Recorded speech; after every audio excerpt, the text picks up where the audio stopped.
හොඳයි ඔබට මතක ඇති අපි ගිය සතියේ අපි කතා කරන්න එලියා ගැන. ඔබට මතක ඇති අපි එලියා ඒ හිටියා වූ සැබෑ වූ වචනේ අර්ථයෙන් ගත්තොම මනුෂ්‍යාකාරයෙන් හිටියා වූ එලියා ගැන අපි විශේෂයෙන් කතා කළා. ඔබට මතක ඇති අපි ඒ එලියා ගැන කතා කළා වූ අතරේදී අපි අඳුනගත්ත කාරණා කීපයක්. ඔබට මතක ඇති අපි කාරණා කීපයක්ම එලියා ගැන කතා කරන්න අවස්ථේදී අපි ඉගෙන ගත්තා. අපි ඉගෙන ගත්තා වූ කාරණා මොනවද? විශේෂයෙන් ඔබ දන්නවා එලියාගේ පණිවිඩය දෙවියන් වහන්සේගේ සෙනඟට විතස්තර මනුෂ්‍යයන්ට නෙවෙයි. එතකොට එලියාගේ පණිවිඩය කාටද? දෙවියන් වහන්සේගේ සෙනඟට. ඒක අලුත් ඉගැන්වීමක් නෙවෙයි. ඒක උන්වහන්සේ වෙතට ඒ මනුෂ්‍යයන්ගේ සිත් හරවන පිණිස. අයි මනුෂ්‍යයන්ගේ ඊශ්‍රායල් සෙනඟේ සිත් එලියට ගිහිල්ලා තිබුණේ. ඊශ්‍රායල් සෙනඟේ සිත් පිටතට ගිහිල්ලා තිබුණේ. රූප වන්දනාවට යොමු වෙලා තිබුණේ. චාරිත්‍රවලට යොමු වෙලා තිබුණේ. සැබෑ නමස්කාරය ඔවුන්ගෙන් ගිලිහිලා ගිහිල්ලා තිබුණේ. ඒ නිසා ඔවුන්ව නැවත ස්වාමින් වහන්සේ වෙතට ගෙනෙන පිණිස තමයි එලියාගේ පණිවිඩය. හැබැයි එලියාට එන්ට සිද්ධ වුණේ අයි එලියට එන්ට සිද්ධ වුණේ සංවිධාන තුනක් එකතු වෙලා මොකද කරේ? ඒ සංවිධාන තුනම එකතු වෙලා දෙවියන් වහන්සේගේ සෙනඟව දෙවියන් වහන්සේ වෙතින් ඈත් කිරීම. සැබෑ නමස්කාරයේ ඈත් කිරීම නිසා එලියාගේ පැමිණීම සිද්ධ වුණා. ඒ කවුද සංවිධාන තුන? මේක හරියට අපි තේරුම් ගන්න ඕන. අපි ඉන්න වර්තමානයේ නැත්තම් සිද්ධ වෙන දේ. එතකොට ඔබට මම පැහැදිලිව කිව්වා මේ එලියාගේ පැමිණීම සහ ඊළඟට යේසුස් වහන්සේගේ පළමු ලෝ පහළ වීමට පෙර පැමිණියා වූ එලියාගේ ආත්මයෙන් පැමිණියා වූ පුද්ගලයා දේ වචනයෙන් අපි අද දවසේදී ඉගෙන ගන්න පාඩම මේකයි. ඊළඟට අපි ලබන සතිය ඉගෙන ගන්නවා. මේ මධ්‍ය කාලීන යුගයේ එලියාගේ ආත්මයෙන් පැමිණියා වූ ඒ කණ්ඩායම පිළිබඳව ඊළඟට අපි ඉගෙන ගන්නට යනවා උන්වහන්සේගේ පැමිණීමට පෙර එලියාගේ ආත්මය ලබාගෙන එලියා කරන්නා වූ සේවය වර්තමානයේ කරන්නා වූ කොටස පිළිබඳව අපි ඉගෙන ගන්නට යනවා. ශුද්ධලි මේව මම කිව්වා එකයි. මම හැමදාම කියන එකයි. අපිට පරණ ගිවිසුම අතහැරලා අලුත් ගිවිසුමේ උන්වහන්සේ එල්දරව් කරන දේ අපිට තේරුම් ගන්නට හැකියාවක් නැහැ. අද ගොඩාක් ක්‍රිස්තියානි අය කිතුණු සභාවන් දේවගතිවරු ඊළඟට දේව වචන උගන්වන අය අනාථ වෙලා තියෙන්නේ, නන්නත්තර වෙලා ඉන්නේ. ඇයි? පරණ ගිවිසුමේ උන්වහන්සේ ඒ අලුත් ගිවිසුමේ සිද්ධ වෙන්න තියෙන දේවල් වල උන්වහන්සේ බොහෝ දේ උන්වහන්සේ අන්තර්ගත කරලා තියෙන නිසා අපිට මේ අලුත් ගිවිසුමේ සිද්ධ වෙන දේවල් තේරුම් ගන්නට පුළුවන් වෙන්නේ ඇස් ඇරලා සැබෑව තේරුම් ගන්නට ආලෝකයේ අවබෝධ කරගන්නට හැකියාවක් ලැබෙන්නේ උන්වහන්සේ පරණ ගිවිසුමේදී තිබෙනා ආදර්ශ තුලින්. මේවා මිනිස්සු තේරුම් ගන්නේ නැහැ.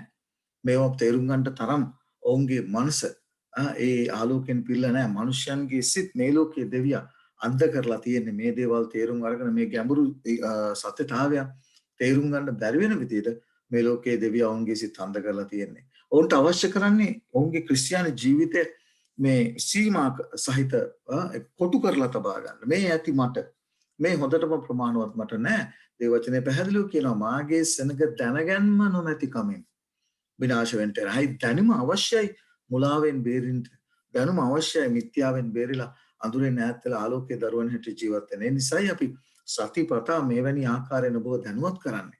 අනාගතයට සූදානම් වෙන යේසුස් වහන්සේ පළවෙනි දුන්නා වූ පළවෙනි අනතුරු ඇඟවීම තමයි උන්වහන්සේගේ දෙවන පැමිණීම ගැන, දේවමාලිගාවේ විනාශය ගැන, ලෝකාන්තිමය ගැන ගෝලියෝ අහනකොට උන්වහන්සේ දුන්නා වූ පළවෙනිම අනතුරු ඇඟවීම තමයි කිසිවෙක් මුලා නොවන ලෙස බලාගනින්න. කිසිවෙක් මුලා නොවන ලෙස බලාගන්න. මොකද අද ක්‍රිස්තියානි ලෝකයේ ගත්තාම මොන තරම් ඉගැන්වීම් තිබෙනවද? ක්‍රිස්තියානි කාර්යය අද කන්ෆියුස් වෙලා ඉන්නේ. නැත්තම් අද සම්පූර්ණ වියෝල් වෙලා ඉන්නේ. හොයාගන්න බෑ. සත්‍ය සොයාගත යුත්තේ ආලෝකය මොකක්ද කියලා සොයාගන්න නම් ඔබ දේව වචනයෙන් දැනුවත් වෙන්න ඕන. මෙවැනි ගැඹුරු ඉගින්වීම් දැනගෙනගෙන ඒ තුල ශක්තිමත් වෙන්නට ඕනේ. එතකොට තමයි ඔබට ඒ කුණාටු වෙනකොට වැරදි ඉගැන්වීම් ඔබ අසනකොට ඇසෙනකොට බලනකොට ඔබට ශක්තිමත් ගහක් හැටියට නැත්නම් උන්වහන්සේ ඉදිරියේ ශක්තිමත් වෘක්ෂයක් හැටියට ස්ථිරව ඉන්නට පුළුවන් වෙන. නැත්නම් ඒ එන්නා වූ වැරදි ඉගැන්වීමට ඔබත් ගසාගෙන ගිහිල්ලා ඔබත් ඒ විනාශයට පත් වෙන නිසා මේ අවස්ථාවේදී මේ කුණාටුව බොහොම දරුණු වෙන්න යනවා ඉස්සරහට. මේ කුණාටුව මේ එන්ඩයන්නාව ගන්නයන් එන්ඩයන්නාව මේ වැරදි ඉගැන්වීම් මුලා කිරීම එන්න එන්න කුණාටුව දරුණු වෙන්න යනවා. ඒ නිසා මේ දරුණු කුණාටුවේදී ඔබ අසු නොවන පිණිස ඒකට ස්ථීරව මුහුණ දීම පිණිස ඔබ අනිවාර්යයෙන්ම ශුද්ධ ලෙවිලි ගැඹුරු සත්‍යතාවයන් දැනගෙන ඒ තුල ශක්තිමත් වෙන්නට ඕනේ. ඒ ඊටාම වැදගත්. දැන් අපි යනවා පරණ කිස්මේ ඒ සිටියාව එලියාගේ ගැන කතා කරනවා මලාකි පොතේ.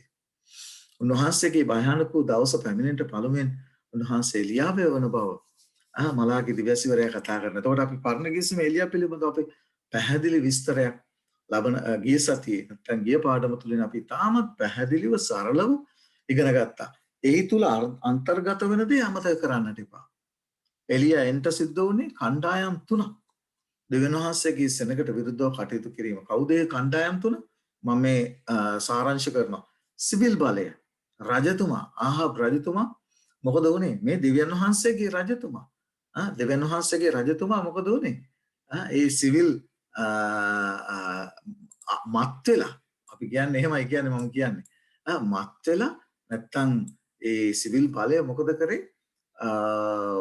දේව වචනේ පිළිබඳව පැහැදිලි අවබෝධයක් ඔවුන්ට නොතිබුණොත් ආහාබ් රජතුමා විවාහ කරගත්තා වෛශ්‍යාව ජෙසබෙල්. එතකොට අපිට පේනවා සිවිල් බලය එක සංවිධානයක් ඊළඟට ආගමික බලය. ඇයට ඇගේම අනාගත වක්තෘවරු හිටියා. ඇය වෛශ්‍යාවට හිටිය ඇගේම අනාගත වක්තෘවරු. එලිදරව් පොතේ කතා කරන්නේ මේ අනාගත වක්තෘවරුන්ට බුරු අනාගත වක්තෘන්ට ඇගේ දූවරු කියලා, මවසා ඇගේ දූවරු කියලා. එතකොට ඒ කාරණේම අපිට පරණ කිව්ව අපිට හම් වෙනවා ජෙසබෙල් සහ ඇගේ අනාගත වක්තෘවරු. මේ කණ්ඩායම් තුන එකතු වෙලා මොකද කරේ?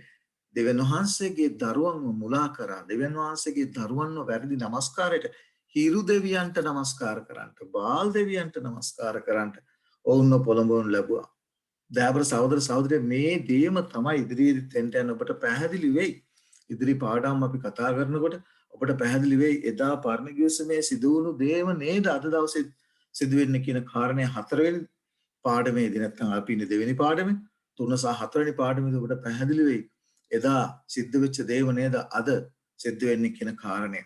අපි ඒ ගැන ඉගෙන ගමු. එතකොට ඔබට පේනවා මේ සංවිධාන තුන එකතු වෙලා දෙවියන් වහන්සේගේ සෙනඟව සැබෑ නමස්කාරයෙන් සත්‍යතාවයෙන් ආලෝකයෙන් ඈත් කරලා ඔන්න වැරදි නමස්කාරයට ඔවුන්ව පොළඹුව හැටි. දැන් අපි ඉගෙන ගන්නවා අලුත් ගිස්මේ කතා කරන්නා වූ එලියා ගැන.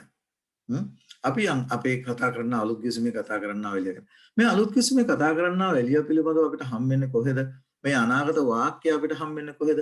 මලාකි පොතේ දිවැසිවර මලාකි දිවැසිවරයා මොකද කරන්නේ? මලාකි පොතේ 4 වෙනි පරිච්ඡේදයේ 5 සිට 6 දක්වා ඔබ කියවොත් ඔබට පැහැදිලිව හම්බෙන දෙයක් තමයි බලව ස්වාමින් වහන්සේගේ මහත් වූ භයානක දවස පමිනෙන්නට පළමුවෙන් ප්‍රපේත වූ එලියා නුඹලා වෙතට එවන්නෙමි. මතක තියාගන්න. පරණ කිවිසුමේ කතා කරන්නා වූ අනාගත වාක්‍යවල අවස්ථා ගණනාවක් අපිට හම්බෙනවා. සමහර අනාගත වාක්‍ය අපිට හම්බෙනවා උන්වහන්සේගේ පළමු ලෝක පහළ වීමට අදාළයි. සමහර අනාගත වාක්‍ය අනාගත වාක්‍යම අපිට හම්බෙනවා ඒ දේම දෙවෙනි වර උන්වහන්සේගේ දෙවෙනි පැමිණීමටත් අදාළයි. මෙහෙම තමයි උන්වහන්සේ පරණ කිවිසුමේ බොහෝ අනාගත වාක්‍ය දීලා තිබෙන්නේ. ඒ කාරණය අලුත් උන්වහන්සේගේ පළමු ලෝක පහළ වීමටත් අදාළයි. ඒ වගේම දෙවෙනි ලෝක පහළ වීමට නැත්නම් උන්වහන්සේගේ දෙවන පැමිණීමටත් අදාළයි. මේ කාරණය මේ චුද්ධ අනාගත වාක්‍ය මලාකි විසින් ගෙනාවා වූ අනාගත වාක්‍යයත් ඒ ආකාරයි. මොකද ස්වාමීන් වහන්සේගේ භයානක වූ දවස එදා ඊශ්‍රායල් සෙනඟට ක්‍රිස්තු වර්ෂ 70 දී මුළු යෙරුසලම ලේවලින් තෙත් වුණා. ලේවලින් පිරලා ගියා. ඒ මම ඔබට දුන්නා ඔය ජොසෆස් කියන ඒ ඉතිහාසඥයා විසින් ඒ යුදෙව් පරිසිවරයා විසින් ලියා තිබෙනා ඔහුගේ පොත්වල ඔහු හරි ලස්සනට මේ යෙරුසලමේ විනාශය ඊශ්‍රායල් සෙනඟේ ඒ සමූල ඝාතනය වීම හරි ලස්සනට ලියා තියෙන නිසා මේ දේ සිදුවෙන්න පෙර දෙවියන් වහන්සේගේ විනිශ්චය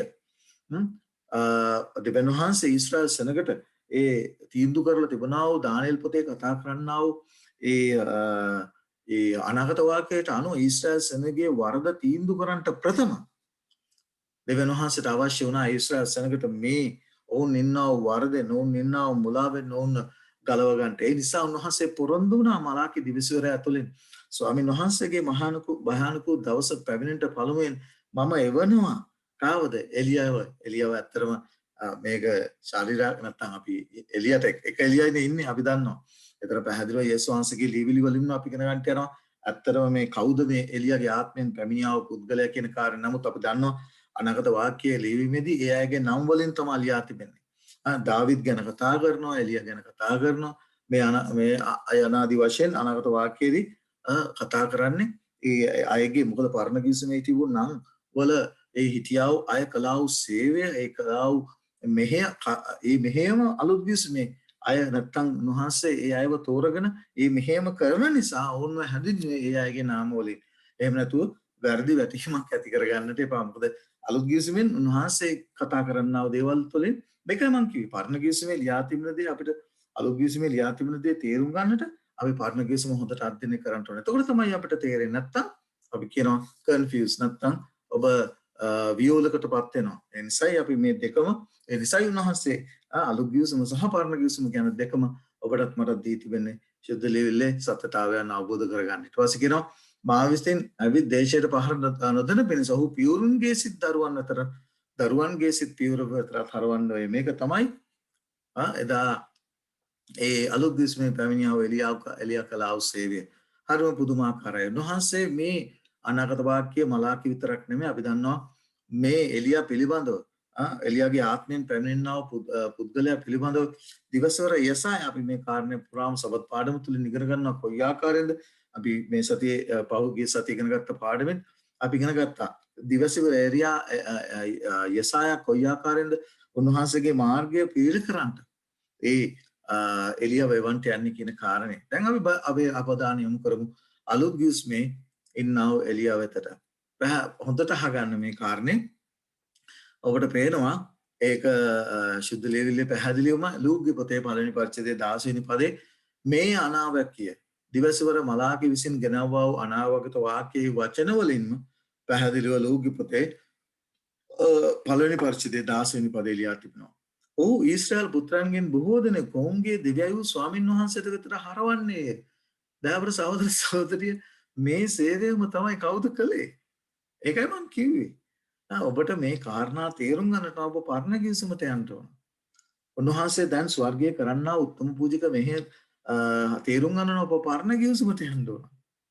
මේක අපි ඊටාම වැදගත් කාරණයක්. උන්වහන්සේ කළා වූ පූජාවේ ඒ උතුම් බව තේරුම් ගන්නට ඔබ පරණ කිවිසුමට යන්න ඕන. උන්වහන්සේගේ ඒ බෞද්ධිස්මය තුල තැඟවා තිබෙනා වූ දේ ඔබ තේරුම් ගන්නට ඔබ පරණ කිවිසුමට යන්න ඕන. ඒ නිසායි අපි මේ කාරණා මෙච්චර පුනා කියන්නේ. දැන් බලන්න මේ අනාගත තියෙන ලොකුම ප්‍රශ්නය තමයි දැන් මෙච්චර එලියා අලුත් කිවිසුමේ පැමිණෙනා වූ එලියා පිළිබඳව විශේෂයෙන් ඔබට මම කියන්නේ ඒකයි. අද දවසෙත් ඒ අන්ධභාවයෙන්ම තමයි ඉන්නේ මිනිස්සු. අද ක්‍රිස්තියානි නායකයෝ, ගුරුවරු, දේවගැතිවරු ඒ ආත්මික අන්ධභාවයෙන්ම තමයි ඉන්නේ. එදත් ඒ ආත්මික අන්ධභාවයෙන් සිටියපු නිසා තමයි අලුත් කිවිසුමේ පැමිණියා වූ එලියාව වුන්ට අඳුරගන්න බැරි වුණේ. වුන් ප්‍රතික්ෂේප කළා. ඒක අපි තේරුම් ගන්නට ඕනේ. එදා මොකද කරේ? එදා අලුත් කිවිසුමේ පැමිණියා වූ එලියා ඔබ පිළිගත්තේ නැහැ. ඉදේ නායකයෝ තමන්ගේම සෙනඟ පිළිගත්තේ නැහැ. ඇයි? පරණ කිවිසුමෙන් ඔවුන් ඒ අනාගත වාක්‍ය එලියා පිළිබඳව ලියා තිබෙනා අනාගත වාක්‍ය ඔවුන් තේරුම් නොගත් නිසා. බලන්න පැහැදිලිව උන්වහන්සේ මේ කාරණේ ලූක්ගේ පොතේ පළවෙනි පරිච්ඡේදයේ 16 වෙනි පදේ පැහැදිලිව කියනවා ඔව් ඊශ්‍රායල් පුත්‍රයන්ගෙන් බොහෝ දෙනෙකු ඔවුන්ගේ දෙවියන් ස්වාමීන් වහන්සේ වෙතට හරවන්නේය. එලියා කළා වූ දේමයයි සිත් ස්වාමීන් වහන්සේ වෙතින් ඔවුන්ගේ සිත් ඈත් වෙලා තිබුණේ. අලුත් කිවිසුමට එනකොට එදා ඊශ්‍රායල් සෙනඟට සිද්ධ වෙච්ච දේමයි මොකද වෙලා තිබුණේ? එදා ඊශ්‍රායල් සෙනඟට සිද්ධ වෙච්ච දේමයි පරණ කිවිසුමේ ඊශ්‍රායල් සෙනඟට සිද්ධ වෙච්ච දේමයි අලුත් කිවිසුමේට එනකොට අලුත් කිවිසුමේ හිටියා වූ ඊශ්‍රායල් සෙනඟට සිද්ධ වෙලා තිබුණේ. දෙවියන්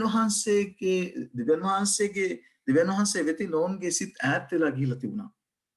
දෙවියන් වහන්සේ වෙතින් ඔවුන්ගේ සිත් ඈත් වෙලා ගිහිලා ඔවුන් චාරිත්‍රයට නැඹුරු වෙලා ක්‍රියාතුලින් ගැලවීම ලබන්නට ක්‍රියාතුලින් ධර්මිෂ්ඨකම ලබන්න පුද පූජා තමයි ගැලවීම ගෙනලා දෙන්නේ. ක්‍රිස්තුස් වහන්සේ නෙවෙයි. පුද පූජා තුලින් පෙන්눔 කරන්නා ක්‍රිස්තුස් වහන්සේ නෙවෙයි ගැලවීම ගෙනලා දෙන්නේ. බැටළු පැටව ගැලවීම ගෙනලා දෙන්නේ. ඒ අයට ඒ කරාව පුද පූජාව තමයි ඔවුන්ගේ මනසේ ඔබට පේනවා මේ මානසිකත්වයේ ඔවුන්ගේ හැදුන ඔබ දන්නවා අලුත්ගේ පරණ කිවිසුමේ පවා යුද්ධයට යනකොට කිවිසුම් පෙට්ටිය උස්සන් ගියා. එතකොට සටන ජය ආරම්භ දෙන්න කවුද කිවිසුම් පෙට්ටිය? දෙවියන් වහන්සේ නෙවෙයි. මොකද මිනිස්සෙක් මේ චාරිත්‍ර කරනකොට ඒ මිනිස්යාගේ මනසට දත්තයි පරණ ගිවිසුම අපිට පැහැදිලිව හම්බෙන දේ අලුත් ගිවිසුමට එනකොට ඔබ දන්නවා පැහැදිලිවම පව්කමාවල නම් ඒ මෝසෙස්ගේ ව්‍යවස්ථාව අනුව අපි දන්නවා එක එක දුප්පත් අයට බැටළුවේ පූජා කරන්න බැරි නම් පරවියන් සහ කොබිය දැන් ඒ ශාංශගේ ඒ කැපකිරීමේ මෙහිදීත් අපිට හම්බ වෙනවා. එතකොට මේ දේවල් වලට ඔවුන්ගේ මනස ඇදිලා ගිහිල්ලා ඒ වයින් සංකේතවත් කරාව යේසුස් ක්‍රිස්තුස් වහන්සේගේ මරණය සේවය මේ සියල්ල ඔවුන්ගේ මනසෙන් ඈත් වෙලා ක්‍රියා තුළින් ධර්මිෂ්ඨ ඒක යුදෙව්වරු පවා ඉගන්වන්නේ.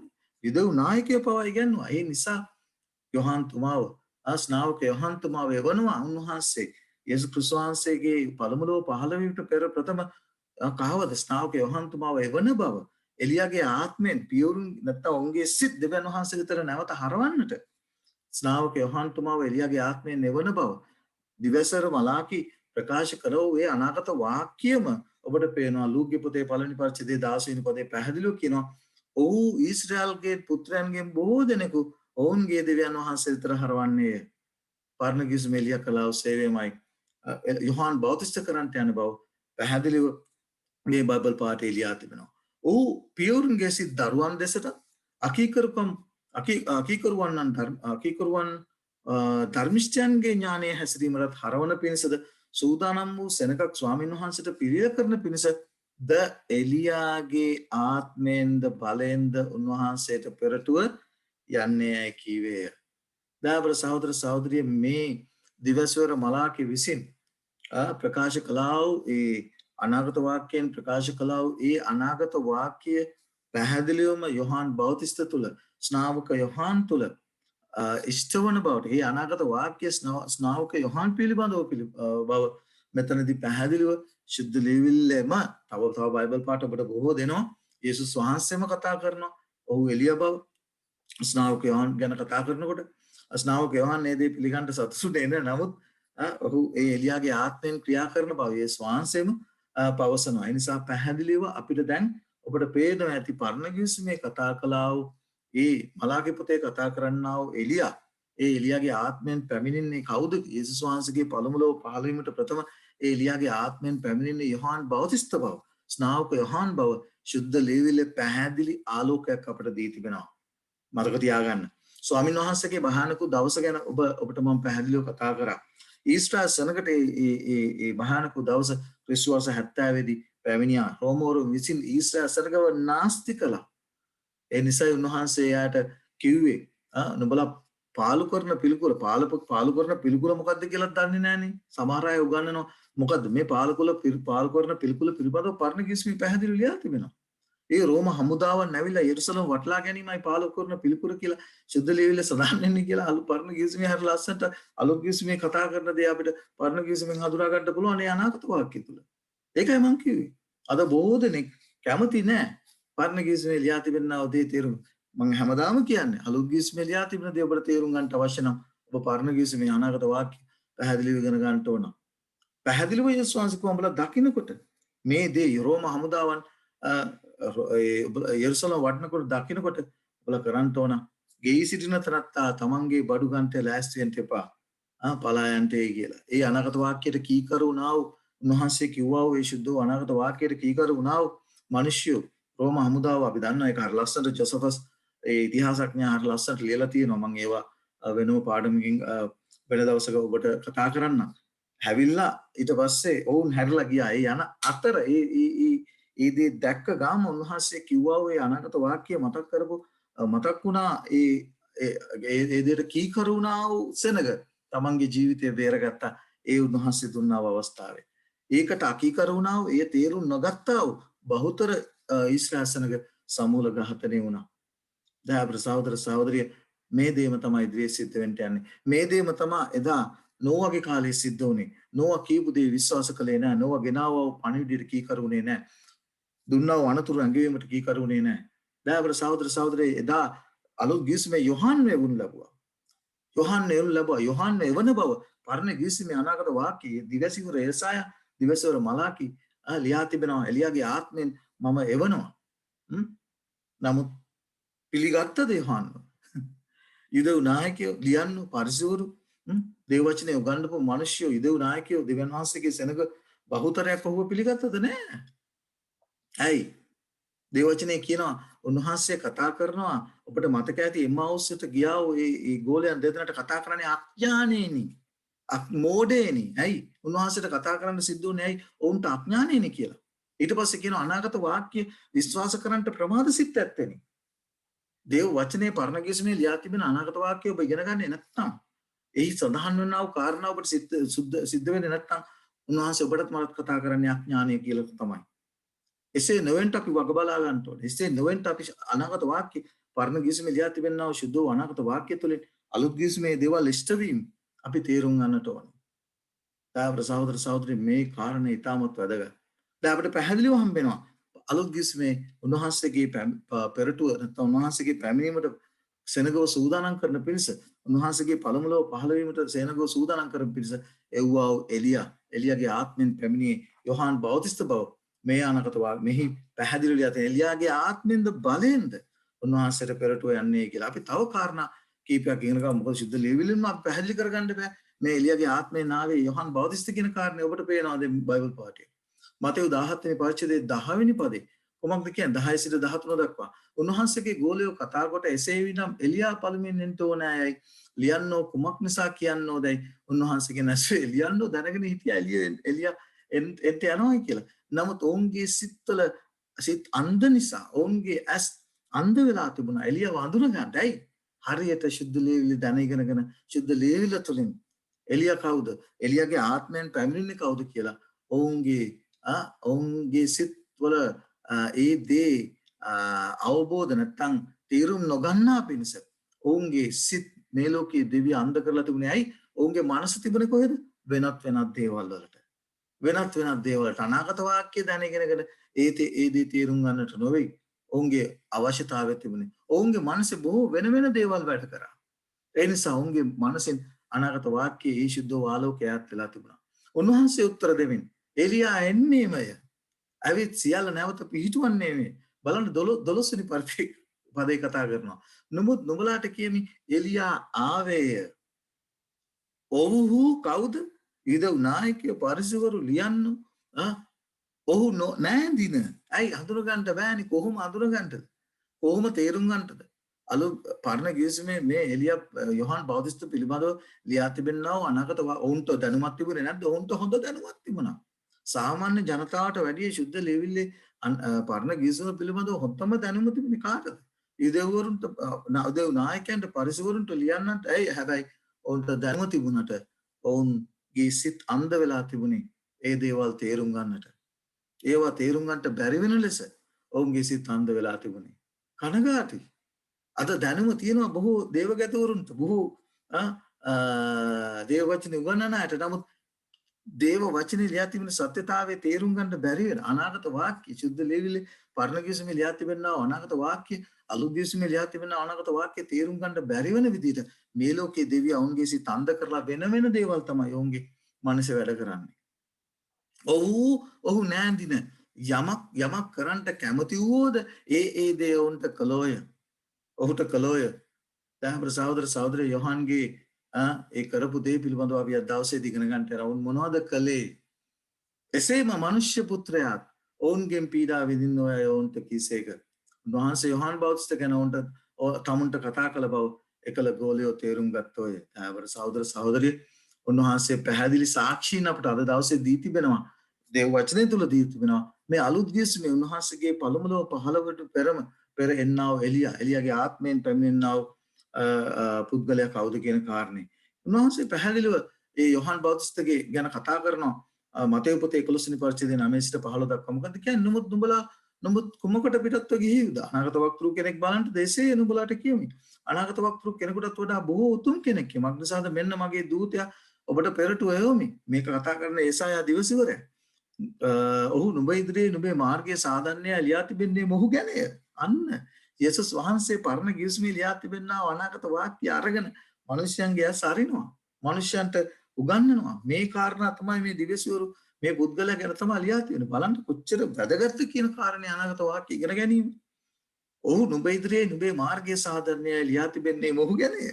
උන්වහන්සේ පුන කියනවා සාක්ෂි ඇතුව පරණ ගිවිසුමේ එලියා තිබෙන අනාගත වාක්‍ය අරගෙන කියනවා පැහැදිලිවම ඔවුන්ට සාක්ෂි දෙනවා ඔවුන්ට ස්ථීර කරනවා සැබෑවක් නුඹලාට කියමි ස්ත්‍රීන්ගෙන් උපන්න වූ අතරේ යොහාන් බෞතිස්ත වඩා උතුම් කෙනෙක් නොනැගිටිනෝය නමුත් ස්වර්ගයේ කුඩා තැනැත්තේ ඌට වඩා උතුම්ය යොහාන් බෞතිස්තගේ දවස්වල පටන් මේ දවස්වල ස්වර්ග රාජ්‍ය බලහත්කාරයෙන් ගනු ලැබේ බලහත්කාර කරන්නෝ ඒක බලෙන් අල්ලා ගනිති වංශද සීල අනාගත වක්තෘද ව්‍යවස්ථාද යොහාන් දක්වා අනාගත වාක්‍ය කිව්වෝය නුඹලා පිළිගන්ට කැමති නම් එන්ට සිටින එලියා මොහුය ඇසීමට කන්නත්තේ අසාවා යේසුස් වහන්සේම මේ වචන කියනවා එන්ට සිටින එලියා මොහුය ඒ එලියාගේ ආත්මෙන් ක්‍රියා කරන්නා වූ යොහාන් බෞතිස්ත බව පැහැදිලිව යේසුස් වහන්සේ කිව්වා පරණ ගිවිසුමේ මලාකී දිවසිවරයා විසින් ලියා තිබෙනා වූ ඒ කාරණේ එලියාගේ ආත්මෙන් පැමිණෙන්නේ කවුද කියන කාරණේ යොහාන් බෞතිස්ත බව උන්වහන්සේ ස්ථිර කරා ඒ නිසා තව අපි පැහැදිලිව තේරුම් ගන්නට ඕනේ දැන් අපි උන්වහන්සේගේම වචනයෙන් අපි පැහැදිලි කරගත්තා ඒ මලාගේ පොතේ කතා කරන්නේ වෙන කාරුක් ගැන නෙමෙයි උන්වහන්සේගේ පළමුලව පහළ වූ ප්‍රථම උන්වහන්සේගේ මාර්ගය පිළිල කරන පිණිස පැමිණියා වූ යොහාන් බෞතිස්ත එලියාගේ ආත්මෙන් පැමිණියා වූ තනත්තා බව උන්වහන්සේගේම වචනයෙන් උන්වහන්සේ ස්ථිර කරා. දැන් ඔබ දන්නවා මම ඔබට නැවත වරක් ඔබගේ අවධානය යොමු කරනවා දැන්. ඇයි එලියට එන්න සිද්ධ වුණේ පරණ ගිවිසුමේ? පරණ ගිවිසුමේ එලියට එන්න සිද්ධ වුණේ ඇයි? අර සංවිධාන තුන එකතු වෙලා මොකද කරේ? දෙවියන් වහන්සේගේ සෙනගව නාස්ති කළා. කොයි සංවිධාන තුනද? සෙවිල් සංවිධානය, රජතුමා, ආහබ්, ජෙසබෙල් සහ ඊට පස්සේ අපිට හම්බ වෙන ඔහුගේ අනාගත වක්තෘවරු. දැන් අලුත් ගිවිසුමේ අපිට හම්බ වෙනවා අනිත් කාරණේ තමයි පරණ ගිවිසුමේ අපිට හම්බ වෙනවා ඒ එලියට යම් මෙහෙවරක් බාර දුන්නා උන්වහන්සේ. දෙවියන් වහන්සේගේ සෙනගගේ සිත් නැවත වරක් දෙවියන් වහන්සේට හරවන්න උන්වහන්සේ බාර දුලා තිබුණා ඒ වගකීම. බලන්න කොච්චර ලස්සනට ඒ වගකීම යොහාන් බාරගෙන කරාද කියන කාරණේ. දැන් මේ මොහුගේ මෙහෙවර නැත්නම් යොහාන් බෞතිස්තගේ මෙහෙවර කාටද? දෙවියන් වහන්සේගේ සෙනගට වෙන කාටවත් නෙමෙයි. එදා පරණ ගිවිසුමේ එලියාගේ මෙහෙවරත් දෙවියන් වහන්සේගේ සෙනගට. දේව වචනයෙන්ම අපි පැහැදිලි කරගත්තා. එදා එලියට පැවරුණ ඒ වගකීම තමයි දෙවියන් වහන්සේ වෙතට දෙවියන් වහන්සේගේ සෙනගගේ සිත් හැරවීම. දැන් ඒ දෙහිම තමයි යොහාන් බෞතිස්තට පැවරුනේ. ලූක් පළවෙනි පරිච්ඡේදයේ 16 වෙනි පදයේ ඔබ කිව්වොත් එතන පැහැදිලිව කියනවා දෙවියන් වහන්සේගේ සිත් සෙනගගේ සිත් දෙවියන් වහන්සේට හැරවීම යොහාන් බෞතිස්තට පැවරුණු කාරණේ. ඊළඟට ලූක් පළවෙනි පරිච්ඡේදයේ 17 වෙනි පදයේ ඔබ කිව්වොත් පියවරුන්ගේ සිත් දරුවන් හා සමය කිරීම. මොකද ඔබ දන්නවා මහා වියවලක් තිබුණේ එදත්. ඇයි ඒ යුදෙව් ජාතිය අතරම ඊශ්‍රායල් සෙනගම අතරම කොච්චර කණ්ඩායම් හිටියද කියලා හිතන්න. පාරිසිවරු එක දෙයක් විශ්වාස කළා. සදිසිවරු තව දෙයක් විශ්වාස කළා. අදත් මේ දේ නොවේද සිද්ධ වෙන්නේ? අද කොච්චර ක්‍රිස්තියානි කණ්ඩායම් ක්‍රිස්තියානි සභා ඉන්නවද? එක එක දේවල් විශ්වාස කරනවා. මේ බලන්න කොච්චර පැහැදිලිව ඒ දේ අපි අද දවසේදී දකින්නවද කියන කාරණේ. ලියන්න තව කොටසක්. ඊළඟට මේ වගේ ජන කොටස් මේ වගේ ක්‍රිස්තියානි එකම ජාතිය ඇතුළත දෙවියන් වහන්සේගේ සෙනග ඇතුළත නොයෙකුත් ආකාරයේ කණ්ඩායම් නොයෙකුත් ආකාරයේ දේව වචනේ එක එක ආකාරයෙන් තේරුම් ගත්තා වූ එක ආකාරයෙන් විස්තර කරා වූ අදහුවා වූ කණ්ඩායම් හිටියා. හේතුව මොකක්ද? පරණ ගිවිසුමේ සත්‍යතාවය පරණ ගිවිසුමේ ලියා තිබෙන අනාගත වාක්‍ය තේරුම් නොගෙන අන්ධ වෙලා හිටියා. ඒ අයටම ඕන විදියට ඒ අය ධර්මතාවයන් හදාගෙන අලුත් ගිවිසුමේ ඒ අයට ඕන විදියට ඒ දේ කරගෙන ගියා. නමුත් සත්‍ය පැත්තක යොහාන් බෞතිස්ත ඔය අය පිළිගත්තේ නැහැ.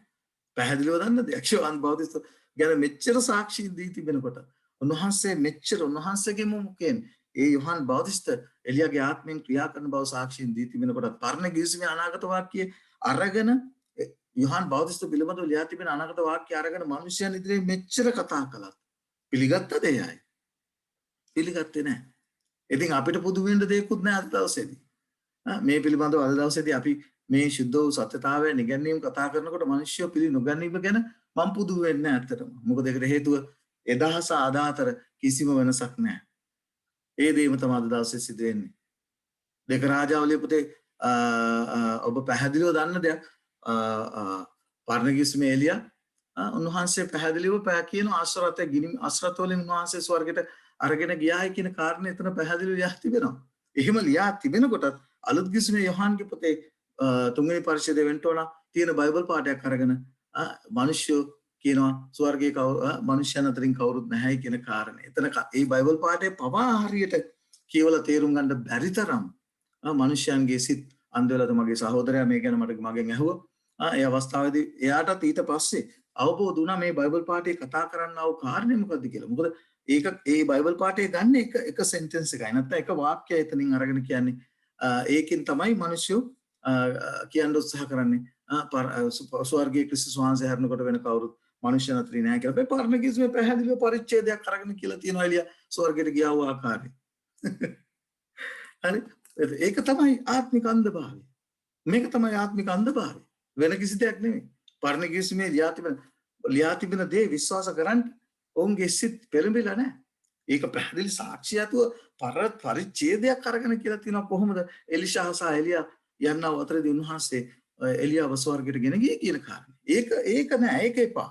ඒක එපා. ඒකට තව කතා හදනවා. හදලා අල්ගිස්මේදී එක බයිබල් පාඩයක් අරගෙන නිගමනයකට එන්න උත්සාහ කරනවා.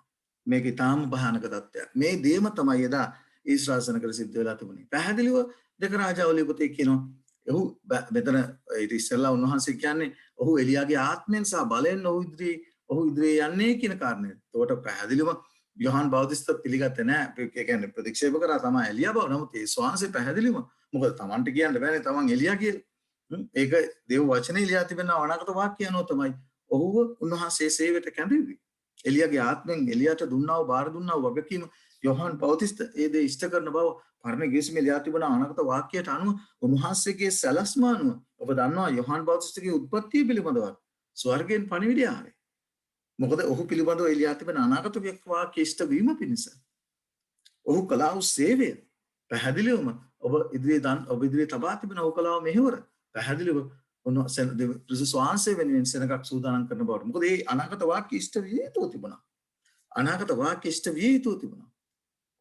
උන්වහන්සේ වෙනුවෙන් සෙනඟක් පිළියෙල කර යසායා දිවසිවරයා ඊළඟට මලාකි දිවසිවරයා විසින් කියන ලද මේ අනාගත වාක්‍ය ඉෂ්ට විය යුතු තිබුණ නිසා යොහන් බෞතිස්තගේ උත්පත්තිය ඊටාම විශේෂයි. ඒ අනාගත වාක්‍ය ඉෂ්ට වීම පිණිස. දාවට පේනවා. මතේ 11 වෙනි පරිච්ඡේදයේ 10 වෙනි පදයේ ඔබ කිව්වත් ස්වාමීන් වහන්සේගේ පැමිණීම සඳහා ජනතාවක් සූදානම් කරන පිණිස එලියාගේ ආත්මය යොහන් බෞතිස්ත වේවුන් ලැබුවා. දවකට පේනවා මම මේ ඉතිරි ස්ලයිඩ්ස් කීපයම ඔබ ඉදිරියේ තබන්නේ බයිබල් පාඩ සමගින් යොහන් බෞතිස්තට පැවරුණා වූ මෙහෙවර. ඔබ මේ දේවල් හඳුනා ගන්නකොට ඔබට පැහැදිලි වෙයි එදා එලියාට දුන්නා වූ මෙහෙවර එදා පරණ කිවිසුමේ එලියාට දුන්නා වූ මෙහෙවරම තමයි යොහන් බෞතිස්තට මනුෂ්‍ය එදා දෙනු ලැබිය. මොකද ඒකට හේතුව යොහන් බෞතිස්තේ කාලෙත් යේසුස් වහන්සේ මේ ලෝකෙට පැමිණීම කාලෙත් උණු කාලෙත් එදා ආහාබ් රජතුමා පාලනය කළා ඒ බල තුන නැත්තම් කණ්ඩායම් තුල මොකද කරේ? එකතු වෙලා දෙවියන් වහන්සේගේ සෙනගව ඒ විතරක් නෙමෙයි ඒ කණ්ඩායම් තුනට අමතරව තව බොහෝ අය නායකයෝ දෙව් නායකයෝ දෙවියන් වහන්සේගේ සෙනගව උන්වහන්සේ වෙතින් ඈඩ් කරලා තිබුණා. ඒ මහත් වූ සත්‍යතාවයෙන් දෙවියන් වහන්සේගේ සෙනගව ඈඩ් කරලා තිබුණා. ඒක පැහැදිලිව අපිට හම්බ වෙනවා. දැන් ඔබට පේනවා ලූක්ගේ පොතේ 3 වෙනි පරිච්ඡේදයේ 3 සිට 6 දක්වා ඔබ කියවොත් මෙන්න යසායාගේ පොතේ ලියා තිබෙන අනාගත වාක්‍ය සම්පූර්ණ වීම හරි ලස්සනට පැහැදිලි කරනවා. ස්වාමීන් වහන්සේගේ මාර්ගය පිළියෙල කරව. උන්වහන්සේගේ මාව සමතලා කරව. මේ ගැන යසායා දිවසිවරයා ලියා තිබෙනවා. සෑම මිටිතන් පුරවනු ලබන්නේ සෑම කඳු සහ එල් පහත් කරනු ලබන්නේ අදතන් අදහරනු ලබන්නේ ලැබ රළුමාවත් සමතලා කරන්නේ සියලු මිනිස්යෝ දෙවියන් වහන්සේගේ ගැලවීම දකින්නයි වනේ අඬගසන්නගේ ශබ්දේ කියා අනාගත වක්තෘ යසායාගේ වචන සදාන් පොතේ ලියා තිබෙන ලෙස යොහාන් පව්කම පිණිස පස්තවිල්ලේ බෞතිස්මය දේශනා කරමින් යෝර්දාන් වටකර මුළු පළාතටම පළාතට ආවේ. එදාවර සහෝදර සහෝදරි මේ කාරණය විස්තරාත්මකව අපි ගිය ගිය සබත් පාඩම තුලින් පැහැදිලි කතා කරා මේ යොහාන් බෞතිස්ත පිළිබඳව යසායා දිවසේරය ලියා තිබෙනා වූ අනාවැකිය. ඒ ලියා තිබෙන යොහාන් පිළිබඳව කියන කාරණේ ලූක්තුමා ස්ථීර කරනවා. එතකොට අපිට පේනවා මේ එලියාගේ ආත්මෙන් පැමිණියා වූ පුද්ගලයා වෙන කවුරුත් නෙමේ යොහාන් බෞතිස්ත බව. ඔහුට උන්වහන්සේ වගකීම් කීපයක් බාර දීලා තිබුණා. යොහාන් 17:11 වෙනි පදයේ ඔබ කිව්වොත් ඔබට පැහැදිලිව සඳහන් කරන දෙයක් තමයි ඉගෙන ගන්න පුළුවන් දෙයක් තමයි සියල්ල නැවත පිහිටුවන පිණිස යොහන්ව කැඳවනු ලැබුවා. ඔව් ඒ වගකීම කරමින් සිටියා. මතේ 3 වෙනි පරිච්ඡේද 1 සිට 3 දක්වා ඔබ කියවොත් එතන පසුතැවිලි වීමට පසුතැවිලි වෙන්නට දෙවියන් වහන්සේගේ සෙනගට ඒ කැඳවීම දෙවියන් වහන්සේ වෙතට සිත් හරවන්නට පසුතැවිලි වීමට ඕනව කැඳවු ලැබයි. ඔවුන්ගේ මනස ඔවුන්ගේ ආකල්ප වෙනස් වෙලා තිබුණා. ඇයි? ඔබ දන්නවා ක්‍රිස්තුස් වහන්සේව පිළිගත්තේ නැහැ. සුවකීයයෝ උන්වහන්සේව ප්‍රතික්ෂේප කළා. සුවකීයයන් වෙතට ආවා. නමුත් සුවකීයයෝ තමන්ගේම සෙනග උන්වහන්සේව ප්‍රතික්ෂේප කළා. ඔවුන්ගේ මනසේ තිබෙන වෙනත් දෙයක්. දෙවියන් වහන්සේ වෙතින් දෙවියන් වහන්සේට සැබෑ නමස්කාරය ඔවුන්ගේ මනසේ නැත් වෙලා තිබුණා. ඔවුන්ගේ මනසේ ක්‍රියාත්මක කළේ ක්‍රියා තුළින් ධර්මිෂ්ඨකම ලබා ගන්න. ඒකනේ මිනිස්සුන්ට පේන්න ඒ මුදල් ගෙනල්ලා අර ඒ භාජන වලට සද්දේ ඇහෙන පිණිස දාන්න පටන් ගත්තේ. ඊළඟට පුද පූජා ගෙනල්ලා අපි දන්නවා උන්වහන්සේ දේවාලිකාව පවිත්‍ර කරේ ඇයිද කියන කාරණේ. මිනිස්සු ක්‍රියා තුළින් ධර්මිෂ්ඨකම සොයන්ට පෙළඹිලා හිටියා. තාබර සහෝදර සහෝදරිය මේ කාරණමයි එදා ජෙසබෙල් සාහබ් සහ ඔහුගේ අනාගත වක්තෘවරුන් විසින් ඉස්රායල් සෙනගට කරලා තිබුණේ. ඒ දේම තමයි උන්වහන්සේගේ පළමු ලෝක පහළ වීමට ප්‍රථම එදා යුදෙව් නායකයන් එකතු වෙලා කරලා තිබුණේ. තාබර සහෝදර සහෝදරිය මේ කාරණේ අපි තේරුම් ගන්නට ඕනේ. ඊට පස්සේ යෝහන්ගේ පොතේ පළවෙනි පරිච්ඡේද 29 ඔබ කියවොත් උන්වහන්සේට වෙතට සෙනගව යොමු කරනවා. යොහන් කතා කරලා කෑ ගහලා කියනවා අන්න ලෝකයේ පාපය දුරු කරන දෙවියන් වහන්සේගේ බැටළු පැටවානෝ. බැටළු පැටවානන්ගේ වෙතට සෙනගව යොමු කිරීම යොහන් විසින් කරනු ලැබුවා. සැබෑ දෙවියන් වහන්සේ වෙතට සෙනගව යොමු කරනු ලැබුවා. එලියා ඒ දේම පරණ කිසිමේ කළා. සැබෑ දෙවියන් වහන්සේ විතර සැබෑ නමස්කාරය විතර සැබෑ පූජාව විතර ඔබට මතකයිද පරණ කිසිමේ මොකද කරේ එලියා පූජාවක් ගොඩනැගුවා. එතකොට අපට පේනවා ඒ සැබෑ වූ පූජාව එනම් සැබෑ වූ බැටළු පැටවා වෙතට සෙනගව යොමු කරනු ලැබුවා. කොච්චර සමානාත්මතාවයන් තිබෙනවද කියලා කල්පනා කරලා බලන්න. ඒ නිසා නෙවෙයිද උන්වහන්සේ මේ අනාගත වාක්‍යය දුන්නේ. එලියාගේ එවන බව, එලියාගේ ආත්මෙන් යොහන් බෞතිස්ත එන බව. ඒ විතරක් නෙවෙයි ඔබට මතක ඇති. මාර්ග පොතේ 6 වෙනි පරිච්ඡේදයේ 18 වෙනි පදේ අපි කියවනවා ඇයි හෙරෝද් සහ හෙරෝදියස් හෙරෝදියස් කරා වරද හෙරෝද් කළා වරද පැහැදිලිව ප්‍රසිද්ධියේ යොහන් දේශනා ඔවුන්ගේ වරද පෙන්ලා දුන්නා. ඒ සත්වෙනි ආඥාව කාම මිච්ඡාචාරය පිළිබඳව ආඥාව කඩ කළ බව ඔවුන්ට විරුද්ධව යොහන් කතා කළා. බලන්න මාර්ග 6 වෙනි පරිච්ඡේදයේ 17 සිට 17 සහ 18 ඔබ කියොත් මංගසාද හෙරෝද් තමා සරණ පවාගත් තමාගේ සහෝදරයා වන පිලිප්ගේ භාර්යාව වූ හෙරෝදියස් නිසා මිනිසුන් යවා යොහන් අල්ලලා හිරාඩාසි කළේය. තමන්ගේ වරද එදා සෙනගගේ වරද තමයි මොකද කරේ සෙනග සහ රජතුමා සහ ජෙසබෙල් කරන්නව වරද තමයි එලියා පෙන්නලා දුන්නේ. එලියා පෙන්නලා දෙනකොට එලියාව මරන්න ඔවුන් එකතු වෙලා එලියාව හෙව්වා. නමුත් දෙවියන් වහන්සේ එලියාව ආරක්ෂා කළා. නමුත් මේ අවස්ථාවේදී ඒ අලුත් ගිවිසුමේ පැමිණියා වූ එලියාගේ ආත්මෙන් පැමිණියා වූ යොහන් බෞතිස්ත රජතුමාගේ වරද ඊළඟට බිසවගේ වරද පෙන්ලා දෙනකොට යොහන්ව අල්ලලා හිරාඩාසි කළා. ඒකත් හරි ලස්සනයි. ඔබ අලුත් ගිවිසුමට ඇවිල්ලා නැත්නම් මේ මධ්‍යකාලීන යුගයේ පැමිණියා වූ එලියාගේ ආත්මෙන් පැමිණියා වූ කණ්ඩායමට සිදු වුණු දේ සහ උන්වහන්සේගේ පැමිණීමට පෙර සිටිනා වූ එලියාගේ ආත්මයෙන් ක්‍රියා කරන්නා වූ සෙනගට විරුද්ධව ක්‍රියා කරන දේ හරි සමානත්වතාවයන් තියෙනවා. අපි ඉදිරියේදී ඉගෙන ගන්නට යනවා. යොහන්ව අල්ලලා හිර කරා. මෙසේ කලේ නුඹේ සහෝදරයාගේ භාර්යාව තබා ගැනීම නුඹ යුතු නැතයි යොහන් හෙරොද්ද කී නිසාය. දාපර සහෝදරයා යොහන් පැහැදිලිව ප්‍රසිද්ධියේ රජුගේ පාපය ඊළඟට බිසවගේ පාපය පැහැදිලිව පෙන්වලා දුන්න නිසා ඔවුන් යොහන්ට වෛර කළා. යොහන්ට වෛර කරලා යොහන්ව හිරගේ දැම්මා. මේ දේම සිද්ධ වුණා මධ්‍යකාලීන යුගයේ. මම ඒවට එනවා ඉදිරියේදී ඊළඟ පාඩමේදී. ඊළඟට පැහැදිලිව මතේ පොතේ 3 වෙනි පරිච්ඡේදය 8 සිට 10 දක්වා කිව්වොත් කතා යොහන් ආරාධනා කරනවා මොනවද? දෙවියන් වහන්සේ වෙනුවෙන් පළදරන්ටේ කියලා. දෙවියන් වහන්සේ වෙනුවෙන් පළදරන්ටේ කියලා පළ නොදරුවොත් මොකද වෙන්නේ? පොරව ගසමුල තබා තිබේ පළ නොදරුවොත් කපල ඒවා ගින්නට දාන බව පැහැදිලිව සඳහන් කරනවා මේ පණිවිඩයම යේසුස් වහන්සේ යෝහන් පොතේ 15 වෙනි පරිච්ඡේදයේ පැහැදිලිව කියනවා 8 වෙනි පදේ මගේ පියාණන් වහන්සේට ගෞරව ලැබෙන්නේ නුඹලා විසින් බොහෝ ඵල දැරීමෙන්ය. බොහෝ ඵල දැරීමෙන්. එතකොට තමයි මෙසේ නුඹලා මාගේ ගෝලියෝ වන්නේ කියලා. නිසා ඵල දැරීම සඳහා යෝහන් ඒ පණිවිඩය ගෙනෙනු ලැබුවා. ඊළඟට මතෙව් 3 වෙනි පරිච්ඡේදයේ 10 වෙනි පදේ සහ 12 වෙනි පදේ දිව්‍යන් වහන්සේගේ සෙනග අතර විනිශ්චය හා වෙන්වීම විශේෂයෙන් එක මං කිව්වා කණ්ඩායම් හදාගෙන හිටියේ කට්ටිය ඒ කාලේ ඒ අය එකතු වන පිණිස එකතු කරන පිණිස විශේෂිත පණිවිඩය ගෙන ලැබුවා. දිව්‍යන් වහන්සේ හැම අවස්ථාවකදීම මොකද කරන්නේ? අනතුරු අඟවනවා. මලාකී දිව්‍යසිවරය වලින් පැහැදිලිව කිව්වා.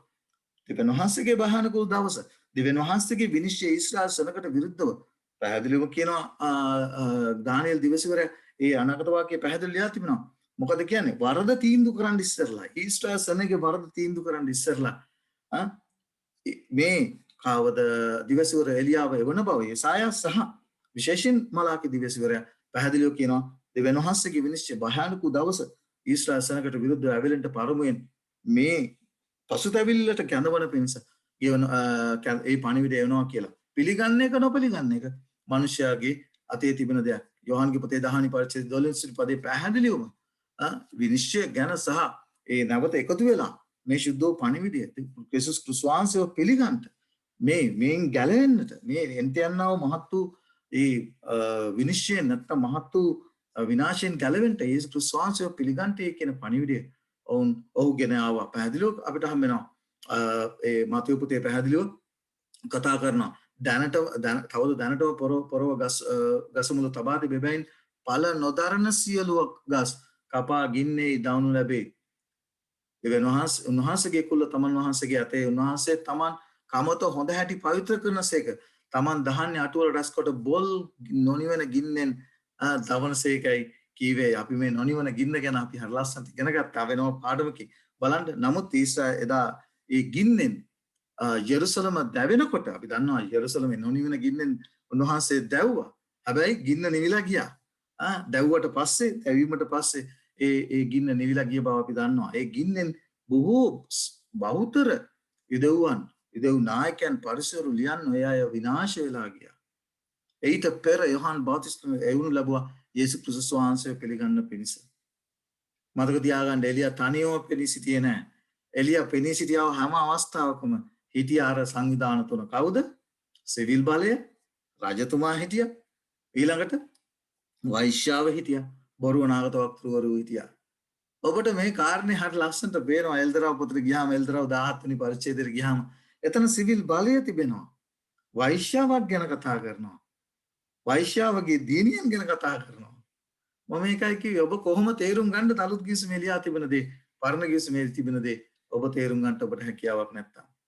එදා යුදෙව් නායකයන්ට පරිසවරුන්ට නුගන්නන්ට උගන්වන්නා වූ දේවචන ගන්නා වූ අයට සිද්ධ වෙච්ච දේම නෙවෙයිද අද බොහෝ දෙනෙකුට සිද්ධ වෙලා තිබෙන්නේ. මම මේ දේවල් පුනුපුනා කියන්නේ නැහැ.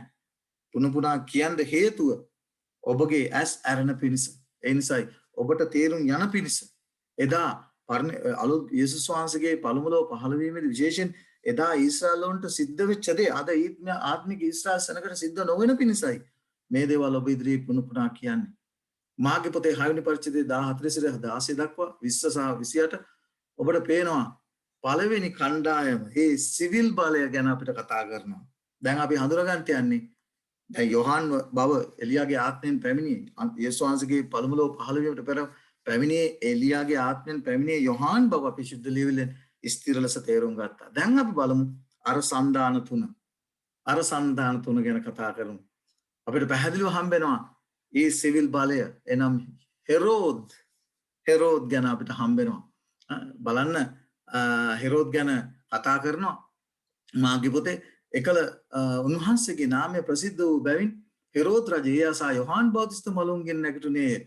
එබැවින් ඒ ආශ්චර්ය බලය ඔහු තුල ක්‍රියා කරන්නේ නැහැ කීවේ නමුත් සමහරෙක් ඔහු එලියා කිව්වේ අන් සමහරෙක් අනාගත වක්තෘන් කෙරෙකුමෙන් ඔහු අනාගත වක්තී මේ යේසුස් වහන්සේ ඇවිල්ලා බලයෙන් යුක්තව ක්‍රියා කරනකොට හෙරෝද් හිතුවා කවුද මේ යෝහන් බෞතිස්ත මලුන්ගෙන් නැගිටලා කියලා. නමුත් හෙරෝද් ඒ අසු කල මේ වනායි මාවසෙන් හිස කපවන්නලා දෙවහාන්නිය ඔහු මලුන්ගෙන් නැගිට සිටින්නේ නැහැ කීවේ. එකනීම රජු මුරකාරයෙකු යවා ඒවායි කියවා යෝහන්ගේ හිස ගෙනට අනකලේ ඔහු එහි ගොස් ඔහු ගොස් ඉරගේදී ඔහුගේ ඉස කපා තටිය කළා ගෙනවොත් යවුණට දුන්නාද යවුවනේද ඒක ඔහුගේ ඒක ඇගේ මවට දුන්නාය දැන් ඔබට පේනවා ඒ කාරණය අපිට හෙරෝද්ගේ ක්‍රියාකාරීත්වය දැන් අපිට පේනවා පරණ කිස්මේ එලියා දෙවියන් වහන්සේ ආරක්ෂා කළා හැබැයි අලුත් කිස්මේ දෙවියන් වහන්සේ යොහන්ව ආරක්ෂා කළේ නෑ දැන් ඒකත් හරි ලස්සනයි ඔබ ඊළඟ කොටසට එනකොට ඒ මධ්‍ය කාලීන යුගයේ පැමිණියාව එලියාගේ ආත්මෙන් ආවව අය ඒ සෙනග ඒ ක්‍රියාකලාව අයව දෙවියන් වහන්සේ ආරක්ෂා කරේ නැහැ. උඩ පේනවා දේව වචනේ පරණ කිස්මේ සහ අලුත් කිස්මේ ලියා තිබෙනා වූ මේ එලියාගේ ආත්මෙන් පරණ කිස්මේ එලියාව උන්වහන්සේ ආරක්ෂා කරලා උන්වහන්සේ ස්වර්ගයට ගෙන ගියා. අලුත් කිස්මේ ආවව එලියාට දුන්නා පණිවිඩයක්. ඔහු සේවේෂ්ඨ කළා. නමුත් ඔහු ක්‍රිස්තුස් වහන්සේ වෙනුවෙන් ජීවිතය පූජා කළා. ඒ දේම අපිට හම්බෙනවා මධ්‍ය කාලීන යුගයේ පැමිණියාව එලියාගේ ආත්මයේ පැමිණියාව ආයත සිද්ධ වුණ කාරණේම ඔබට මම මේ පාඩමේ අවසානයේ කර ලස්සනට ලියා තිබෙනවා තබා තිබෙනවා හැබැයි උන්වහන්සේගේ දෙවන පැමිණීමට පෙර එන්ට සිටිනා එලියාගේ ආත්මෙන් එන්නා වූ ඒ කණ්ඩායමට දෙවියන් වහන්සේ පරණ කිස්මේ එලියාව ආරක්ෂා කළා වගේම ඒ කණ්ඩායමත් උන්වහන්සේ ආරක්ෂා කළා උන්වහන්සේගේ පැමිණීමේදී එයව උන්වහන්සේ ස්වර්ගයට ගෙන යන බව හරි ලස්සනට අපි හතරවෙනි පාඩමේදී ඉගෙන ගන්නට යනවා. අපේ සහෝදර සහෝදරි මේකයි අපි ශුද්ධ ලේවිල්ල මේ ගැඹුරු දේවල් ඊටාම ගැඹුරින් අධ්‍යයනය කරන්න ඕනේ. බලන්න ඔබට පේනවා දැන් අපි රජුව හඳුනාගත්තා. කවුද ඒ සිවිල් බලය කවුද කියන දේ හඳුනාගත්තා. යොහාන් බෞතිස්තට විරුද්ධව ක්‍රියා කළේ. එදා එලියට විරුද්ධව ක්‍රියා කළ ආහබ්. එතකොට අපිට හම්බෙනවා ඊළඟට ආහබ්ගේ පිටිපස්සේ ඉඳලා කවුද වයින් කරේ? ජෙසබෙල්. දැන් මේ දේම අපිට හම්බෙනවා අලුත් කිස්මේ යොහාන් බෞතිස්තට විරුද්ධව කවුද ක්‍රියා කළේ කියන කාරණේ ආහබ් හරි ආදරේ කියන්නේ ආහබ්ට අවශ්‍යුනේ නෑ යොහාන් බෞතිස්තව මරන්න. එදා ආහබ් සමහරවිට ආහබ්ට අවශ්‍ය නෑ එලියාව මවන්න. නමුත් පිටිපස්සෙන් ඉඳලා වයින් කරේ කවුද? ජෙසබෙල්. ජෙසබෙල් නේ ඔව් ඊළඟට අලුත් කිස්මේ අපිට හම්බෙනවා මේ කවුද හෙරෝද් අවශ්‍යුනේ නෑ කවුද යොහාන් බෞතිස්තව මරන්න. හෙරෝද් යොහාන් බෞතිස්ත ගැන හොඳ ආකාරව දැනන් හිටියා. හැබැයි හෙරෝදියස් හෙරෝද් අර වෛශ්‍ය ස්ත්‍රියව හෙරෝද් සරණ පාවාගෙන හෙරෝදියස් මොකද කරේ? මාර්ක් 6 වෙනි පරිච්ඡේදයේ 17 වෙනි පදයේ කියනවා කාමීච්ඡාචාරක ස්ත්‍රිය හෙරෝදියස් මොකද කරේ? යොහාන්ට වෛර කර ඔහුව සිරගත කරන බව පැහැදිලිව සිරගත කළ බව මාර්ක් 6 වෙනි පරිච්ඡේදයේ 17 වෙනි පදයේ පැහැදිලි කරනවා. මග්නිසාද හෙරෝද් තමව සරණ පාවාගත් තමගේ සහෝදරයා වන පිලිප්ගේ භාර්යව හෙරෝදියස් නිසා මිනිසුන් යවා යොහාන් අල්ලා හිරාසි කරා හෙරෝද්. හැබැයි අපි මතක තියාගන්න ඕනේ කාගේ කීම පිටද? හෙරෝදියස්ගේ කීම පිට ඒ දේ කරනු ලැබුවා. දැන් ඔබට පේනවා මාර්ක් 6 වෙනි පරිච්ඡේදය 18 වෙනි පරිච්ඡේදය මම මේක මිට පෙර දුන්නා. එලින්ම කාමීච්ඡාචාරයේ පාපය රජතුමාට සහ ඒ විසවට පෙන්නලා දුන්නා. ඒ නිසා යොහාන් මරණයටපත් වුණා. මාර්ක් 6 වෙනි පරිච්ඡේදය 16 වෙනි පදේ දැන් පැහැදිලිව දකින දෙයක් හෙරෝදියස්ට මරන්න බෑ. හෙරෝදියස්ට යොහාන්ව මරන්න බෑ. ඒක එන්න ඕනේ කොහෙන්ද? සිවිල් බලයෙන් එන්න ඕනේ. ඒ හෙරෝදියස්ට ඒ දේ කරන්න බෑ. සිවිල් බලයෙන් තමයි ආඥාව නිකුත් වෙන්නට ඕනේ. දැන් ඔබට පේනවා ඇති කොච්චර ලස්සනට ඒක ඉදිරියට ගැලපෙනවද කියන කාරණේ. කොච්චර ලස්සනට ඒක ඉදිරියට ගැලපෙනවද කියන කාරණේ. ඊට පස්සේ කියනවා හෙරෝදියස්ට පමණක් යොහාන්ව මරා දමන්නට හැකියාවක් නෑ. නමුත් අය සංයමයෙන් හිටියා අවස්ථාව වෙනතුරු හෙරෝදියස් හොඳ සංයමයෙන් හිටියා අවස්ථාව වෙනතුරු ඊට පස්සේ අපිට හම්බෙනවා රජුට ඒ අවස්ථාව පැමිණියත් සමගම කවුද ක්‍රියාත්මක වෙන්නේ? හෙරෝදියස් ක්‍රියාත්මක වෙනවා. ඊට පස්සේ අපිට හම්බෙනවා ඒ බයිබල් පදයේ අපිට මාර්ක් 6 වෙනි පරිච්ඡේදය 19 වෙනි පදයේ පැහැදිලිව හම්බෙනවා හෙරෝදියස් ඔහුට වෛර බැඳ ඔහු මරන්නට කැමති වුණා. නමුත් ඇයට ඒ දේ කරන්නට හැකියාවක් ලැබුණේ නැහැ. අවස්ථාව එනතුරු ඇය බලා සිටියා. මාර්ක් 6 වෙනි පරිච්ඡේදයේ 20 වෙනි පදයේ පැහැදිලිව කියනවා රජතුමාට අවශ්‍යතාවයක් තිබුණේ නැහැ. කාටද? යොහාන්ට නපුරක් කරන්නට. නමුත් ඔහුට ගරු කළා.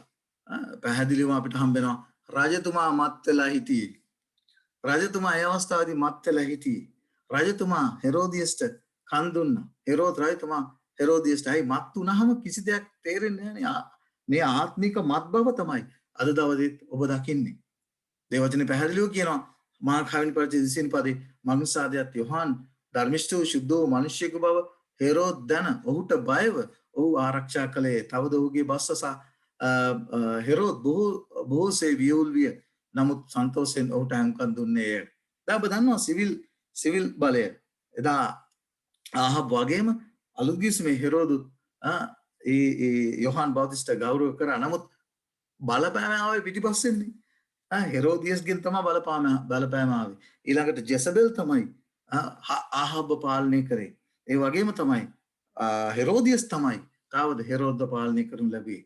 දැන් පහසු දවස ආවා. ඔබ දකිනවා. මුත්තට මත්තලා මංගල්‍යයෙන් මත්තලා ඉන්න දවසේ මාර්ක් 6 වෙනි පරිච්ඡේද 21 වෙනි පදේ මවට පහසු දවස ආවා මේකට මේ කාරණයට වයින් මේසේ මත තිබෙන අතර පහසු දවස ආවා. දැන් ඔබට පේනවා අලුත් ගිවිසුමට යනකොට ඒ මත්වීම ආත්මික මත්වීම අපි ඉගෙන ගත්තා. එල්දරා පොතේ. එතකොට පැහැදිලිවම 6 වෙනි පරිච්ඡේදයේ 11 වෙනි පදේ කියනවා තවද පහසු දිනක් පැමිණියෙන් පහසු දින ආවා. කාටද? ඒ හෙරෝදියස්ට. හෙරෝද තමා උපන් දවසේ තමාගේ උත්තමයන්ටද ප්‍රධාන සේනාධිපතියන්ට ගලිලේ ප්‍රධානීන්ට මංගල්‍ය කෑමක් දුන්නා. දැන් අපිට පේනවා මංගල්‍ය කෑම සූදානම් කරලා ලැබුවා. දවස ආවා. අවස්ථාව පැමිණියා. ඊට පස්සේ දැන් එනවා කවුද? දියණිය එනවා පින්තූරෙට. අවස්ථාව පැමිණෙවත් එක්කම දියණිය එනවා පින්තූරෙට. මොකද හම්බෙන්නේ එවිට හෙරෝදියස්ගේ දුව එහි පැමිණ නටා හෙරෝද් සහ ඔහු සමග කෑමට වාඩි වුන් අය ප්‍රසන්න කළාය.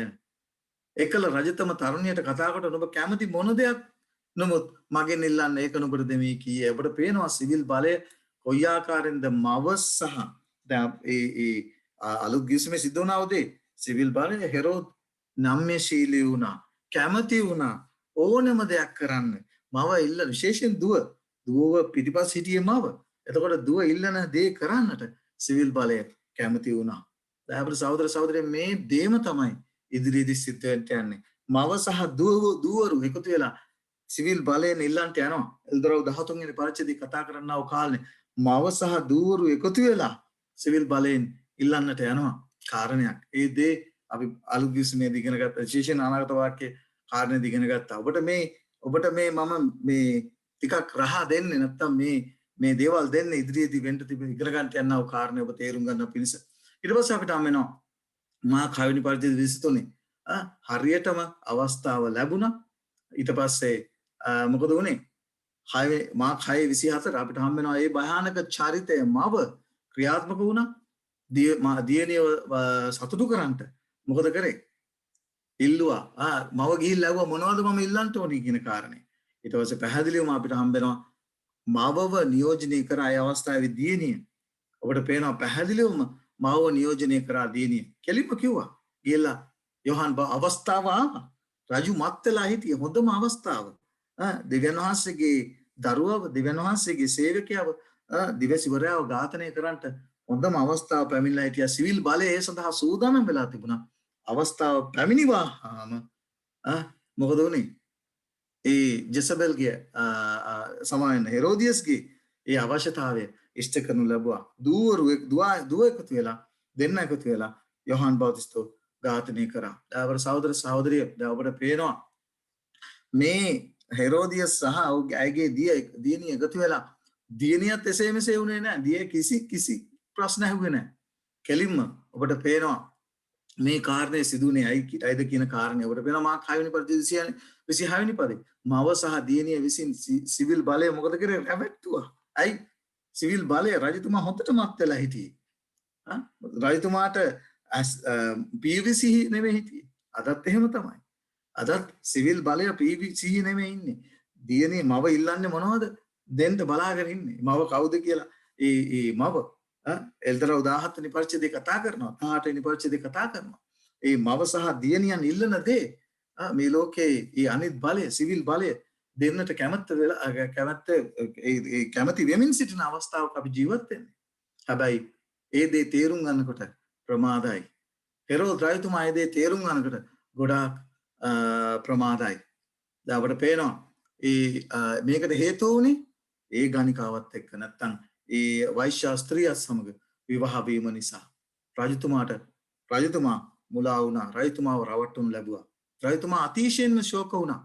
නමුත් ඔහුගේ ඒ ඉල්ලීම ප්‍රසිද්ධ ඉල්ලීම නිසා කැමැත්ත දීම නිසා ඒ දේ කරන්න සිදු වුණා. ඔබට පේනවා මවසාගේ දියණිය කොයි විදිහින්ද සිවිල් බලය පාලනය කරලා සිවිල් බලය කරන කොටගෙන ඒ නීතිය අතර අරගෙන දෙවියන් වහන්සේගේ දරුවව මරණු ලැබුවේ කියන කාරණේ. දැන් අපට පේනවා මව රජ මව දියණිය මේ කාරණේ පැහැදිලිව අපිට සුද්ධ ලියවිල්ලේ අලුත් ගිවිසුම හම්බ වෙනවා. දැන් අපිට පේනවා මේ කාරණේම අපි ඊළඟ පාඩමෙන් අපි ඉගෙන ගන්න යනවා කොයි ආකාරයෙන්ද මේ මව රජ මව සහ දියණිය මධ්‍යකාලීන යුගයේ එලියාගේ ආත්මෙන් පැමිණියා වූ ඒ කණ්ඩායමට කුමක්ද කළේ? ඊළඟට අපි ඉගෙන ගන්න යනවා රජ මව දියණිය එකතු වෙලා දැන් අපි පැහැදිලිව දන්න දෙයක් තමයි මේ ඒ පිළිබඳව අලුත් ගිවිසුමේ එල්තර පොතේ ලියා තිබෙනවා. රජ ගැන සිවිල් පාලනය ගැන සිවිල් ඒ බලය ගැන කතා කරනවා. මව ගැන කතා කරනවා සහ දියණියන් ගැන කතා කරන නිසා මේ නිසාම එලියාව නැවත වාරයක් උන්වහන්සේ එලියාගේ ආත්මයෙන් නෙවුණු ලබනවා. සෙනගක් උන්වහන්සේ සූදානම් කර තිබෙනවා. එලියා ගෙනාවා වූ පණිවිඩයම පියවරුන්ගේ සිත් දරුවන් වෙතට හරවන දෙවියන් වහන්සේ වෙතට හරවන පිණිස උන්වහන්සේ ඒ කණ්ඩායම සූදානම් කරමින් සිටිනවා. දවසේදී විශේෂයෙන් අපි තේරුම් ගත යුතු කාරණා කීපයක් තිබෙනවා. ඒ තමයි පරණ ගිවිසුමේ අපිට හම්බ වෙන වචනානුසාරයෙන් ඒ ඊශ්‍රායල් සමග ගනුදෙනු කරන විට එතකොට අපි දන්නවා ආවා වචනානුසාරයෙන් පැමිණියා වූ එලියා. අලුත් ගිවිසුමට එනකොට අපි දන්නවා ඒක ආධ්‍යාත්මික ඊශ්‍රායල් සමග කටයුතු කරනකොට ආත්මික ඊශ්‍රායල් සමග කටයුතු කරනකොට ඒ එලියාගේ ආත්මයෙන් කාවදෙව්වේ යොහන් බෞතිස්තුවේ වුන් ලැබුවා. ඊළඟට අපිට හම් වෙනවා මධ්‍යකාලීන යුගයේ එලියාගේ ආත්මයෙන් තවත් කණ්ඩායම. මොකද අර වචනානුසාරයෙන් හිටියා වූ එලියා අපි දන්නවා උන්වහන්සේ ස්වර්ගයට ගෙන ගිය බව. දැන් ඔබට පේනවා අලුත් ගිවිසුමට එනකොට ඒ එලියාගේ ආත්මය යොහන් බෞතිස්තුවේ වුන් ලැබුවා. ඊළඟට අපිට හම් වෙනවා මධ්‍යකාලීන යුගයේ අපිට තවත් කණ්ඩායමක් ක්‍රියා කරව ආකාරය පිළිබඳව අපි ලබන සතිය ඉගෙන ගන්නවා.